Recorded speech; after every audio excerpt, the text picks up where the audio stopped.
የእውነተኛ ወንጌል መፈተኛ ወደ ገላትያ መልእክት ክፍል 3 የምትሰሙት የወንጌል እውነተኛ ይሁን አይሁን እንዴት ማወቅ ይቻላል? ፈረንጆቹ አሲድ ቴስት የሚሉት ገላትያ ምዕራፍ 1 ከቁጥር 6-2፣ ገላትያ ምዕራፍ 3 ከቁጥር 1-4፣ ገላትያ 5 ከ19-12 ያለውን ይሆናል የምንመለከተው። ሰላም ቅዱሳን፣ የተባረከ ሳምንት እንዳሳለፋችሁ ተስፋ አደርጋለሁ። ወደ ገላትያ መልእክቶች ጥናቶቻችን ክፍል 3 ዛሬ እንመለሳለን። የዛሬው ትምህርት ልዩ ዓላማው በመጀመሪያ አሁን የት ቦታ እንዳለን እንድንረዳ የሚረዳ ነው። ሁለተኛ እውነተኛ ወንጌልን ከሐሰተኛ ወንጌል እንዴት መለየት እንድንችል፣ ሶስተኛ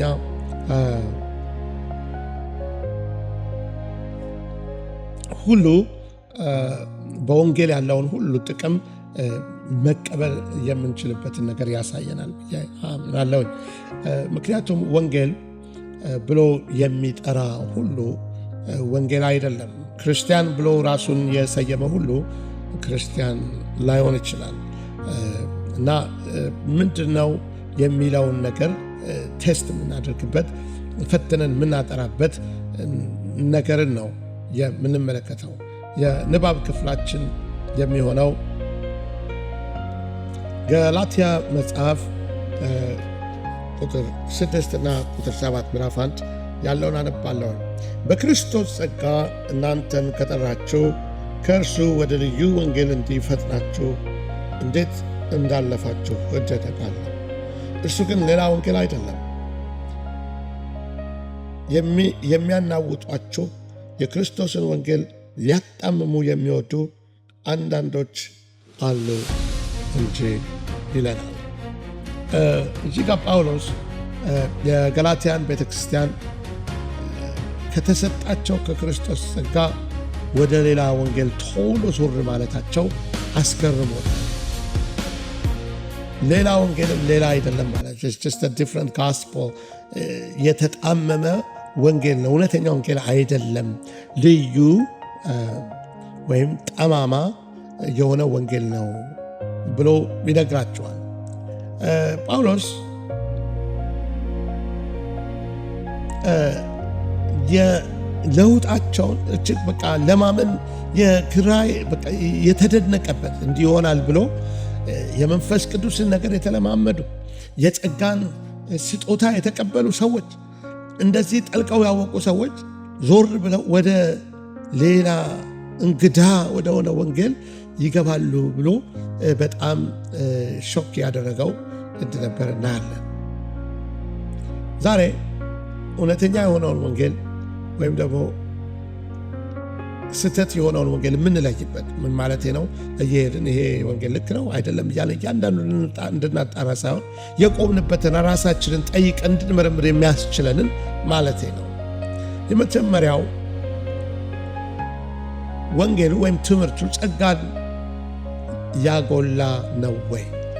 ጸጋ ነው ወይ የሚያጎላው? የሚናገረው መንፈስሱ ጸጋ ነው ወይ?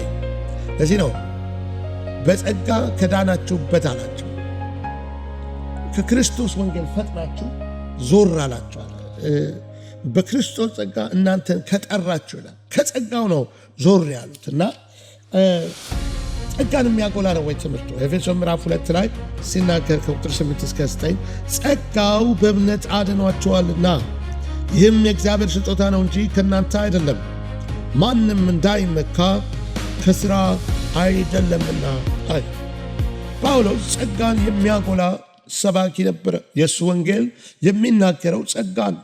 ኤፌሶን ላይም እንደሚነግረን ጸጋው በእምነት አድኗችኋል፣ ይህም የእግዚአብሔር ስጦታ ነው ከእናንተ ከሥራ አይደለም ብሎ ሲናገር እናያለን። ምንኛ ብዙ መዝሙሮችን ማወቃችን አያድነንም። የአንድ ቀን ጾም መያዛችን አያድነንም።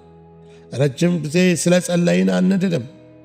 የዳነው የኢየሱስ ጸጋን ስላመንን ነው። ሁሉ እርሱ ሰርቶ ጨርሶታል ብለን ስላመንን ነው እና ጸጋው ነው ያዳነን። ኢየሱስ ሁሉን ከፍሎልናል። በጸጋው ነው እኔ ዳንኩት የጸደቅኩት በጸጋው ነው። ሌላ ነገር ከጨመርን የገላትያ ቤተክርስቲያን ችግር ምንድን ነበረ? ጸጋ ሲደመር ብለው አመጡ። ጸጋ ሲደመር ግርዘት፣ ጸጋ ሲደመር ሕግ መጠበቅ አስፈላጊ ነው የሚል ትምህርት ይዘው ሲመጡ ጳውሎስ ይህንን ሲቃወም እናየዋለን። ጸጋ ድንቅ ነው። ጸጋ በእርግጥ በጣም አስፈላጊ ነገር ነው። ነገር ግን ሕጉን ቸል ማለት የለብንም። ጸጋ ላይ ብቻ ብለን ጸጋ ብለን ምን የምታመጣው ነገር አለ? በአይሁድ ስርዓት ደግሞ ግርዘትን መጠበቅ አስፈላጊ ነው። ስለዚህ ግርዘትና ጸጋ ነው የሚያድነው ወደሚለው ነገር ሲመጡ ጳውሎስ ከጸጋ ሊወድቁ የሚችሉበትን ነገር ሴንስ ስላደረገ ስለገባው ይህንን ደብዳቤ ለነዚህ አማኞች ሲጽፍላቸው እናያለን። ማንም ሰው በኢየሱስ ሥራ ላይ ሲጨምር ወይም ሲቀንስ መዳኑ ሙሉ አይሆንም። ነገር ግን መስቀሉ ሙሉ ነው፣ ደሙ በቃ፣ ጸጋው በቂ ነው ላለ መንፈስ ቅዱስ ለዛ ሰው ድህነትን ይሰጠዋል። ከመፍታት በፊት ሳንዲያጎ በምትባል ከተማ በዩኤስ ከተማ ውስጥ ቆየት ያለ ታሪክ ነው። እዛ ከተማ እያለው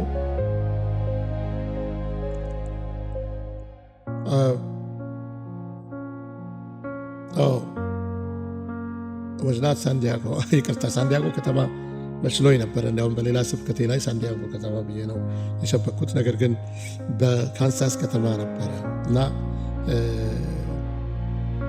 አንድ ቤተሰብ አገኘውና ባለቤትየውን ነው ያገኘሁት፣ ሚስትየውን መጀመሪያ።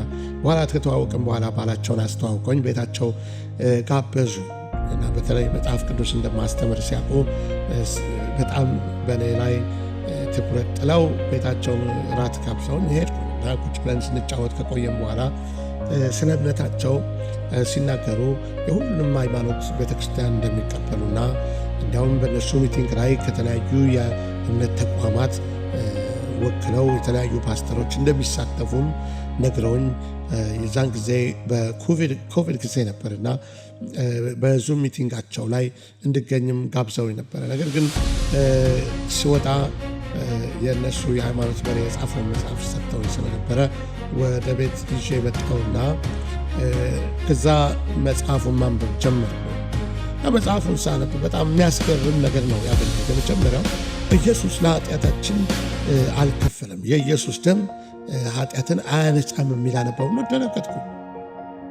እንዴ ክርስቲያንን አላሉም እንዴ? ክርስቲያን ነኝ ብሎ በስሙ ብቻ የመጣ ክርስቲያን እንደማያረገው ግልጽ ሆኖ ያሳየኝ አንድ ነገር ነው። የኢየሱስን ደም ዝቅ ሊያደርግ የመጣ እምነት፣ የነጻውበት ደም ላይ ተግዳሮት የጣለ በእርግጥ በኋላም ሌሎች ክፍሎች ሳይ ከሰዎቹ ጋር መነጋገር ስለነበረብኝ ሰውየው የእምነት ተቋሙ ጀማሪ ሰውዬ ኮሪያዊ ነበረ። በመጀመሪያ በኮሪያ ውስጥ የተጀመረ ነው እና በአሜሪካን ሀገር ሙናይት ሲሏቸዋል፣ ወይም ደግሞ በአማርኛ የሰውየው ሰው ሙን ስለሆነ ነው ሙን የሚባል ሰው ነው ስሙ እና ጀማሪው። ነገር ግን ሌላ ወንጌል ነበር እና ዩኒፊኬሽን ቸርች የሚባል ሰምታችሁ ከሆነ ምናልባት እኛም ሀገር እየተስፋፋ ሊሆን ይችላል። ነገር ግን ያ ብቻ አይደለም። የዚህ ሰውዬ ጽሑፍን ስታነቡት ኢየሱስ ክርስቶስ ስላላገባ በእሱ ጊዜ ያልፈጸመው ነገር ቢኖር ያላደረገው ነገር ቢኖር ይሄን ነው፣ ከኔ የሚበልጥ ነገር ታደርጋላችሁ ብሎ ስላለ እኔን የላከኝ ተገልጦ ሰዎችን በጋብቻ እንዲጋቡና ልጆች እንዲወልዱ ነው በሚል 100 ሰው በአንድ ቀን በስታዲዮን ውስጥ በየስፍራው በየሀገሩ ሰዎችን አንተና አንቺ ተጋቡ እያሉ ማጋባት ነው ስራቸው። ወይ ጉድ! እና ይሄም በኢየሱስ ላይ ኢንሳልት ስድብ እና በጣም ነው የገረመኝ። እና ይሄም ወንጌል ብሎ የሚያስተምሩት የሰማይን መርህ በሚል ነው እንትናቸው። ይሄ የሰማይ መርህ አይደለም ወገኖች፣ ልክ ነው ማግባት። ነገር ግን ኢየሱስ ክርስቶስ ከዚህ የሚበልጥ እኔ ካረኩት የሚበልጥ ታደርጋላችሁ ያለው ብዙ ስለ ጋብቻ አይደለም። እና ወንጌልን የሚያጣምሙትን ጳውሎስ ይህንን በሚናገርበት ጊዜ የምናየው ነው። ስለዚህ ዛሬ ራሳችንን ቆም ብለን መጠየቅ አለብን።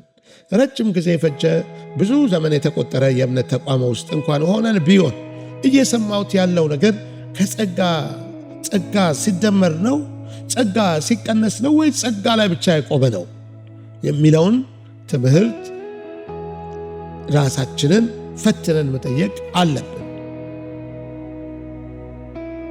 ይሄ ወሳኝ ነው። ሁለተኛ ፈተና ወይም ሁለተኛው ቴስት የምናደርግበት መንፈስ ቅዱስን የሚጠራ እምነት ነው ወይ? መንፈስ ቅዱስን የሚያመጣ ነው ወይ? ገላትያ ምዕራፍ 3 ላይ ጳውሎስ ለገላትያ ሰዎች እንዲህ ይላቸዋል።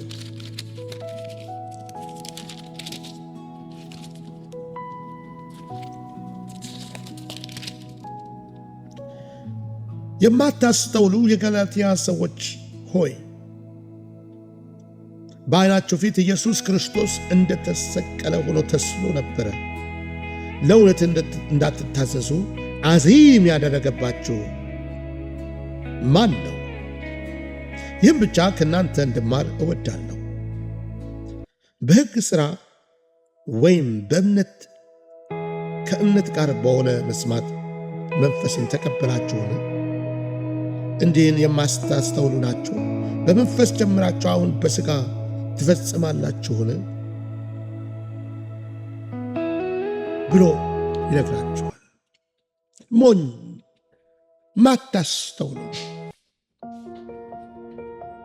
ማታስተውሉ የገላትያ ሰዎች፣ ቀላል ጥያቄ ነው። መንፈስን የተቀበላችሁት መንፈስ ቅዱስን በእምነት ነው ወይስ በሥራ ነው? እንዴት ነበረ? መጀመሪያ ገላትያ ከተማ ላይ መጥቶ ጳውሎስ በኢቆንዮን፣ በልስጥራ፣ በደርቤ ሲሰብክ አለፈው እንዳየነው በሐዋርያት ሥራ ላይ እግሩ የሰለለ ሰው ሄዶ የማያውቅ ጳውሎስ ትኩር ብሎ ሲያየው እምነት እንዳለው ተመልክቶ በጌታ በኢየሱስ ስም ተነሳ፣ ተመላለስ ብሎ ሰውየው እንዳቆመው እንደተፈወሰ ብዙ ታምራትን ድንቆችን ያደረጉት የእነዚህ ሰዎች በወንጌል ላይ ብቻ ባለ እምነት ነበረ። ስለዚህ ጳውሎስ መንፈስ ቅዱስን የተቀበላችሁት፣ በልሳን የምትናገሩት፣ ትንቢት የምትናገሩት፣ ራእይ የምታዩት፣ ድንቆችን በእናንተ መካከል የነበረው ሕግን ጠብቃችሁን ያገኛችሁት ብሎ ሲጠይቃቸው የቆሙትንበትን መሰረት እንደተንሸራተቱ ከቆሙበት መሰረት ላይ ወደ ትክክለኛው ጉባኤ ብቻ ሳይሆን መንፈስ ያለበት ጉባኤ እንዲሆን ጉባኤያቸው የእግዚአብሔር መገኘት የሌለበት ስብሰባ እንዳይሆን ሲመክራቸው እናያለን። አንዳንዶች ጠማማ ወንጌል አምጥተው ከክርስቶስ ሊነቅሏቸው ያደረጉት ነበረ። ጳውሎስ ያንን ሊታገሰው አልቻለም። ጳውሎስ በሐዋርያት ሥራ ምዕራፍ 19 ቁጥር 2 ላይ ሲናገር ለመሆኑ በሰማችሁ ጊዜ መንፈስ ቅዱስን ተቀበላችሁን አላቸው። እኛ መንፈስ ቅዱስ እንዳለ እንኳን አልሰማንም አሉት። ከዛ ጳውሎስ ሙሉ ወንጌልን አስተምሯቸው እጁን ሲጭንባቸው መንፈስ ቅዱስ በላያቸው ላይ ወረደ፣ በልሳኖችም ጸለዩ፣ ትንቢትም ተናገሩ ይለናል ሐዋርያት ሥራ ምዕራፍ 19 ቁጥር 6 ላይ። ሁለት ነገር ልብ በሉ። የጳውሎስ አስተምሮት ሰዎች ትምህርቱን ሰምተው በሉ ደህና ሰንብቱ፣ ቃሌ ወጥ ያሰማልን ብሎ አይደለም የሚሸኛቸው የነበረው። መንፈስ ቅዱስንም በሕይወታቸው እንዲለማመዱ ያደርግ ነበረ። ለጆሮአቸው ብቻ ስብከትን ሰምተው እንዲለዩ ሳይሆን ስብከቱን ሰምተው በሕይወታቸው ያንን ስብከት እንዲለማመዱት የሚያደርገውን ኦፖርቹኒቲ ይፈጥርላቸው ነበር። ዛሬ ራሳችንን ቆም ብለን እንጠይቅ። የምትሰሙት ትምህርት ወደ መንፈስ ቅዱስ ህልውና የሚያቀርብ ነው? ከመንፈስ ቅዱስ ህልውና የወጣ ነው ወይስ እንዲሁ ሐሳባቸውን ብቻ ሞልቶ የሚያልፍ ነው? ወይስ የሚያንበረክካችሁ ነው? ጌታ ሆይ ሙላኝ በመንፈስ ሙላኝ በኃይል መንፈስ ቅዱስ ያንተን አብሮነት ይሻል። ሊንኩን አደርግላችኋለሁ። ጥሩ ዝማሬ ያለኝ ስለ መንፈስ ቅዱስ የዘመርኩት። መንፈስ ቅዱስ መንፈስ ቅዱስ ያንተን አብሮነት ይሻል፣ ሁሌም አትለየን፣ በመልካሙ መንገድ ምራን። ይማራል የተባለው ሁላችንንም ወደ እውነት ይህ የክብር መንፈስ ቅዱስ እኮ ነው። አሜን። ያለ መንፈስ ቅዱስ ክርስትና ዜሮ ነው። የለም ክርስትና። መንፈስ ቅዱስ የሌለው ጉባኤ ሊኖር ይችላል። የሰው ስብሰባ ነው። ትልቅ ጉባኤ ሊኖር ይችላል። የህዝብ ብዛት ነው ማየት የፈለጋችሁት ወይስ የእግዚአብሔርን መገኘት? መመዘኛችን የጉባኤ የእግዚአብሔር መገኘት፣ የታምራቱ ኃይል መንቀሳቀስ፣ በውስጥ ልባችን ውስጥ የእሱ መገኘት የሚመሰክርልን መንፈስ ሊሆን ይገባል። በመጨረሻ ሶስተኛውን ፈተና ልንገራችሁ። የተቀየረ የህይወት ፍሬ ነው፣ ወይም ከተቀየረ ህይወት የሚወጣ የመንፈስ ፍሬ ያለው። ገላትያ ምዕራፍ 5 ላይ ጳውሎስ ሲናገር ከቁጥር 19 ጀምሮ እንደዚህ ይለናል። ነገር ግን በመንፈስ ተመላለሱ ይላል። ቁጥር 16 ላይ የሥጋንም ምኞት አትፈጽሙ ካለ በኋላ ዝቅ ብሎ ከቁጥር 19 ጀምሮ ስለ መንፈስ ፍሬዎች ይነግረናል።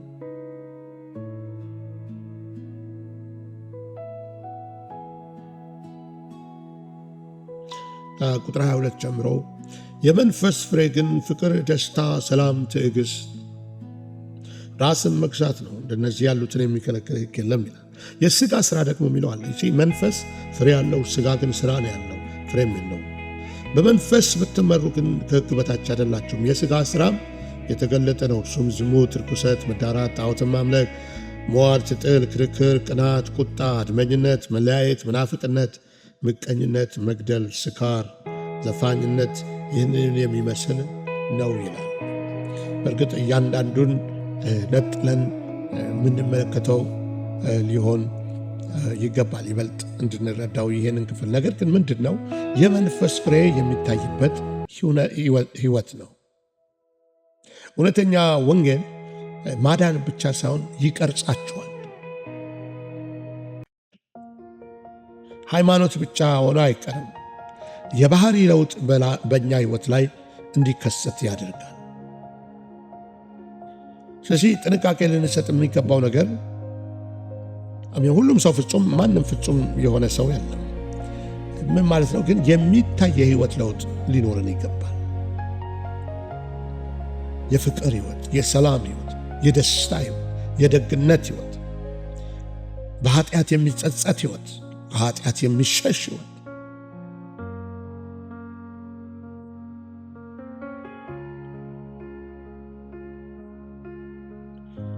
ዛሬ ያለው አንዱ አደገኛ ትምህርት ጸጋ ስላዳናችሁ ኃጢአትን እንደፈለጋችሁ ያደረጋችሁ ቀጥሉ የሚል አመለካከት ያላቸው ትምህርቶች አሉ።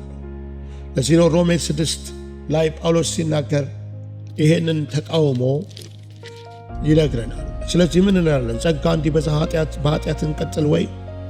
አይደለም ይለናል። ጸጋ ኃጢአትን ልንሰራ የሚያስተምረን አይደለም። ጸጋ ከኃጢአት ነፃ የሚያወጣ ኃይል ነው።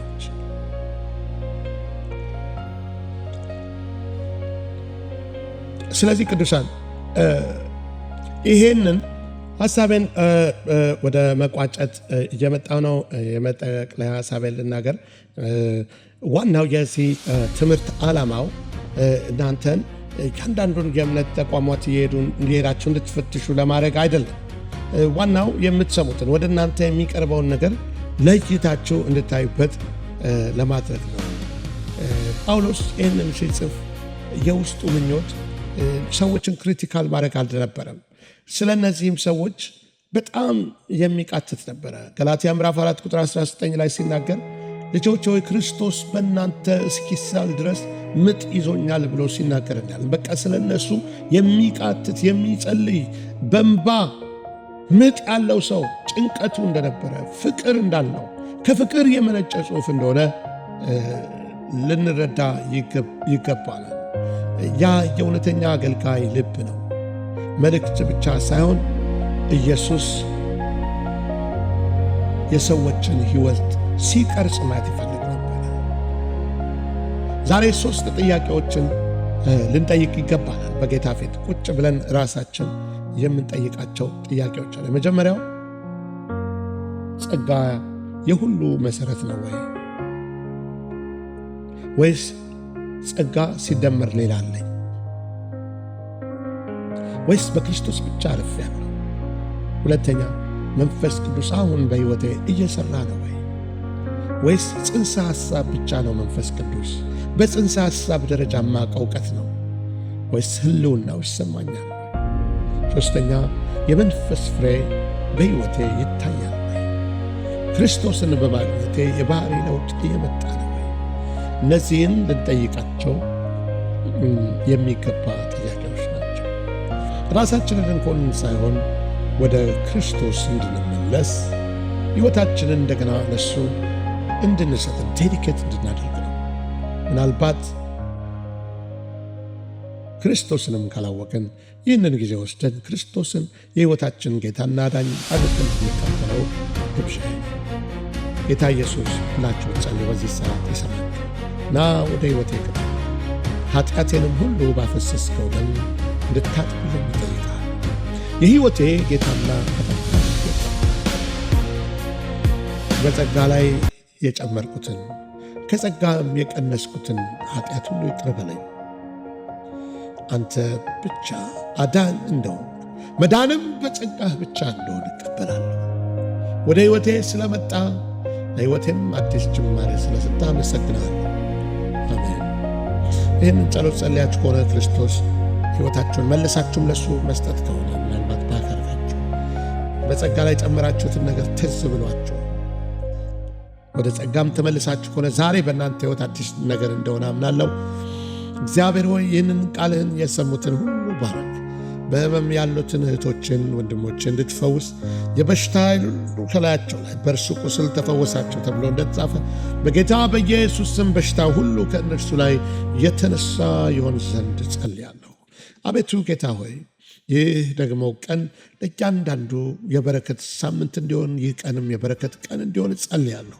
ልጆቻቸውን ባርክ፣ ስራቸውን ባርክ። መልካምነትና የእውነትን ብዛት መግለጥህ ይበዛ ዘንድ በኢየሱስ ስም ጸልያለሁ። በጌታ በኢየሱስ ክርስቶስ ስም አሜን። እግዚአብሔር ይባርካችሁ። ምናልባት ቻናሉን ላይክ፣ ሰብስክራይብ ካላደረጋችሁ ላይክ፣ ሰብስክራይብ ታደርጉ ዘንድ አበረታታችኋለሁ። ለሌሎችን በማካፈል የወንጌልን ሥራ አብራችሁ ስሩ። ይህንን አገልግሎት በፋይናንስ ስለምትደግፉ ሁሉ እግዚአብሔር ይባርካችሁ እያል በመቀጠል ታደርጉት ዘንድ አበረታታችኋለሁ። መልካም ሳምንት። ደህና